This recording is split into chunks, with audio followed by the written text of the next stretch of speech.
LDC open to all, यही है ना डिमांड आपका। मैं बोलता हूं ये एनएफ लड़ रही है, आप लोग थोड़ा धक्का दो। किसको धक्का देने का है? डिविजन सेक्रेटरी को, एक समय तो आज ही दे देना सबको सेक्रेटरी को कि जल्दी आना है, आपको जरूर मिलेगा। जिस तरह से थर्ड एसी का आपको पास मिला, विश्वास रखो, सबसे बड़ा चीज है विश्वास है। और दूसरा 4,000। तो दोस्तों आज बात करेंगे हमारे वेस्टर्न रेलवे एम्प्लॉय यूनियन के WR के यूथ अध्यक्ष श्री हरकेश मीणा जी को। नमस्कार। तो हरकेश मीणा जी से हम कर्मचारियों के हित, कल्याण और समस्या के बारे में पूरी जानकारी लेंगे कि वेस्टर्न रेलवे एम्प्लॉयज़ किस तरह से समस्या हल करती है, किस तरह से एक परमानेंट नेगोशिएशन मशीनरी से हल करते हैं। तो आज हम चर्चा करते हैं हरकेश मीणा जी से, जो वेस्टर्न रेलवे एम्प्लॉय यूनियन के पूरे वेस्टर्न रेलवे के यूथ अध्यक्ष हैं। तो सर आपका नाम और आपका पद? मेरा नाम हरकेश मीणा है और मैं वेस्टर्न रेलवे का जोनल यूथ प्रेसिडेंट के पद पर हूँ। तो दोस्तों मैं ये कहना चाहता हूँ कि मैं हरकेश जी से आज जानना चाहता हूँ कि सबसे बड़ी ज्वलनशील जो मुद्दा है पूरे वेस्टर्न रेलवे में, और वेस्टर्न रेलवे में ये ज्वलनशील मुद्दा है कि मजदूर कर्मचारियों के हित कल्याण के लिए ही फेडरेशन होना जरूरी है।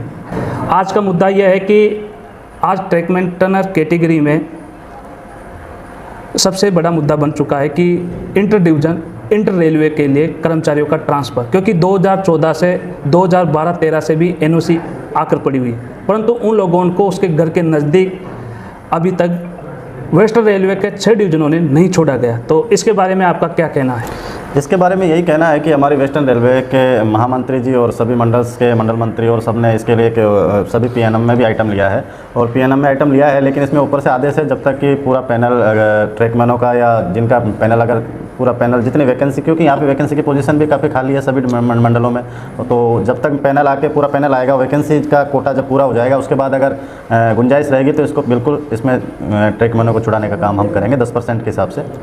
नहीं, कहने का मतलब ये भी है कि सर ट्रैक मेंटेनर ये चाहते हैं कि भाई इसके बाद में अनिश्चितता है कि पैनल आएगा नहीं आएगा, पर अगर ये 2019 की में 10,500 के लगभग भर्ती है जिसमें ग्रुप डी के कर्मचारी है, तो अगर हमारे डिवीज़न में या पूरे वेस्टर्न रेलवे के 6 डिवीजनों में वैकेंसी भरने के बाद में उस पैनल का 10% कर्मचारियों को इंटर डिवीज़न के लिए क्या छोड़ा जाएगा?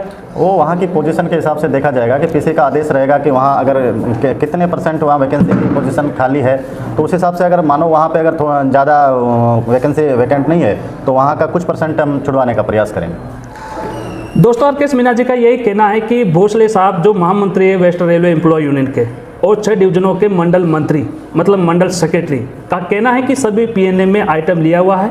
सबसे पहले PNM की वरीयता यही है कि इंटर रेलवे, इंटर डिवीजन के कर्मचारियों को जल्दी से जल्द छोड़ा जाएगा। इंतजार यह है कि प्रशासन के द्वारा, जब मंडल सेक्रेटरी ने इसका जायजा लिया है तो प्रशासन का यही कहना है कि अगर हमारे पैनल आता है उसके अनुसार वेडिलेशन कराकर जल्दी ही कर्मचारियों को अपने घर के नज़दीक छोड़ा जाएगा। हरकेश मीणा जी का भी यही कहना है कि पैनल के अनुसार जितना पैनल में संख्या आती है उसका 10% की हिस्सा कर्मचारियों को इंटर रेलवे, इंटर डिवीजन छोड़ा जाएगा। परंतु सर सुनने में यह भी आया है कि सबसे पहले वरीयता दी जा रही है तो वो है कि मंडल में, मतलब एक मंडल से दूसरे मंडल के लिए सबसे पहले ट्रांसफ़र किया जाएगा और इंटर रेलवे के लिए 2nd नंबर पे। तो क्या ऐसा कुछ है? हाँ, ये बिल्कुल ये है कि हमारे मंडल मंत्री श्री SK श्रीवास्तव जी और महामंत्री जी का भी आदेश है सभी मंडलों में कि उनका PNM में आइटम है और उसमें सबसे पहले इंटर डिवीज़न के जो आइटम, इंटर डिवीज़न है, मतलब ADN लेवल के जो ट्रांसफ़र हैं वो पहले उसको क्लियर करने के बाद में इंटर जोन का किया जाएगा। परंतु प्रशासन का ये भी कहना है, जैसे यूनियन ने मुद्दा उठाया, PNM में उठाया है, मौखिक में उठाया है कि छोड़ा तो जाएगा, परंतु कर्मचारियों का ये कहना है कि वैलिडेशन, मतलब जो एक्सपायर डेट हो चुकी है NOC की 6 महीने की, तो उसको बाद में पुनरावृत्ति क्यों नहीं करवाई जा रही है। तो ये मंडल मंत्री जी ने भी उठाया कि जल्दी जल्दी वैलिडेशन, मतलब पुनरावृत्ति हो जाएगी, NOC एक्सपायर हो गई उसको दोबारा रिवाइज किया जाएगा, तो ये कब तक होगा? बिल्कुल, इस पर भी प्रशासन के साथ बात की जाएगी और जल्दी इसके ऊपर पुनरावृत्ति के लिए आदेश हम निकलवाने का प्रयास करेंगे। इसके में हरकेश जी दूसरा मुद्दा यह है कि सबसे ज़्यादा कर्मचारी जो ट्रैक मेंटेनर है उसको परेशानी यह है कि हमारा प्रमोशन सही समय पर नहीं हो पाता है, हमारा ट्रांसफ़र जो हम नेम नोटिंग लगाते हैं वो नहीं हो पाता है। तो ये अभी 16 यूनिट भावनगर में है POA की और लगभग 3,000 के लगभग कैडर है ट्रैक मेंटेनर का। तो ये प्रमोशन अभी तक जून जुलाई तक भी हो जाएगा। तो आगे की क्या रणनीति है उसके बारे में, क्या एडीएन लेवल पर ये सीनियरिटी एडीएन लेवल पर बनाई जाएगी? बिल्कुल बिल्कुल, ये रणनीति यही है कि आगे प्रशासन के साथ वार्ता करके हमने एक मुद्दा प्रशासन के सामने रखा भी है कि सभी एडियंस को ये एक आदेश हमें यहाँ से निकलवाने का प्रयास कर रहे हैं, जिससे कि सभी एक एडियन की सीनियरिटी, जैसे उसमें 4 यूनिट है तो उनकी पूरे एडियन की एक सीनियरिटी करने का हम काम कर रहे हैं, जो एडियन लेवल पर सीनियरिटी का ये काम हो जाएगा। उसके बाद जैसे प्रमोशन जैसे कई मुद्दे हैं उनमें किसी प्रकार की कोई परेशानी या दिक्कत उसमें मैं समझता हूँ नहीं आएगी। हरकेश मीणा जी का यही कहना है कि आने वाले समय में 16 यूनिट का भी प्रमोशन हो जाता है जून जुलाई 2023 तक। उसके बाद में एडीएन लेवल पे ही वरीयता रखी जाएगी। एडीएन लेवल पे अगर ट्रांसफर मान लीजिए वेरावल से किसी को जूनागढ़ जाना हो तो वो 2800 ग्रेड का हो तो उसकी 2800 ग्रेड में ही वहाँ पर ट्रांसफ़र होगा, 1800 ग्रेड में नहीं जाएगा। पहले क्या होता था कि एक एसीसी से दूसरे एडीएन के एसीसी में ट्रांसफ़र होता था तो वो 2400 2800 ग्रेड होता था, वो बॉटम जूनियर टीम में 1800 ग्रेड में जाता था। परंतु आने वाले समय में ये बहुत मुद्दा बन चुका है और अब एडीएन लेवल पे ही प्रमोशन होगा, एडीएन लेवल पे ही ट्रांसफ़र होगा तो लाभ ही होगा। ये हमारे मंडल मंत्री एसके श्रीवास्तव जी ने मुद्दा उठाया और ये पीने में भी चल रहा है। जल्द ही जून जुलाई 2023 में प्रमोशन होने के बाद में ये जल्द एडीएन लेवल पर होगा। चौथा ये था कि सर आप जानते हो कि सबसे भाग दौड़ हार्ड वर्किंग है जो केवल ट्रैक मेंटेनर ही कार्य करते हैं, उसकी चाहे ट्रॉली मैन हो, चाहे वो की मैन हो, चाहे वो जमादार हो। तो अभी शिव गोपाल मिश्रा जी का ट्विटर अकाउंट पर एक लिखित आदेश था कि जल्दी ही 4200 ग्रेड ट्रैक मेंटेनरों को मिलेगा।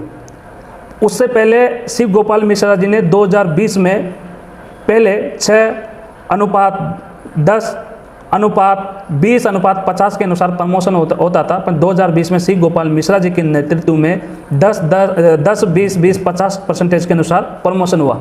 अब शिव गोपाल मिश्रा जी ने 11 अप्रैल को जो पीने में हुई थी रेल बोर्ड के साथ में, उसमें रेल बोर्ड ने भी माना कि 4200 ग्रेड में हम एमसेफ के रूप में ट्रैक मेंटेनर भी जाएगा। तो इसमें क्या सच्चाई है क्या नहीं है, आपका क्या विचार है? बिल्कुल, इसमें यह है कि इसको हमारे महामंत्री शिव गोपाल मिश्रा ने जैसे कि उज्जैन के महाधिवेशन में भी ये घोषणा की थी कि थोड़े दिनों में दाहोद अधिवेशन में और पूरी अधिवेशन में भी घोषणा की थी कि जल्द ही ट्रैकमैनों को एक खुशखबरी मिलने वाली है।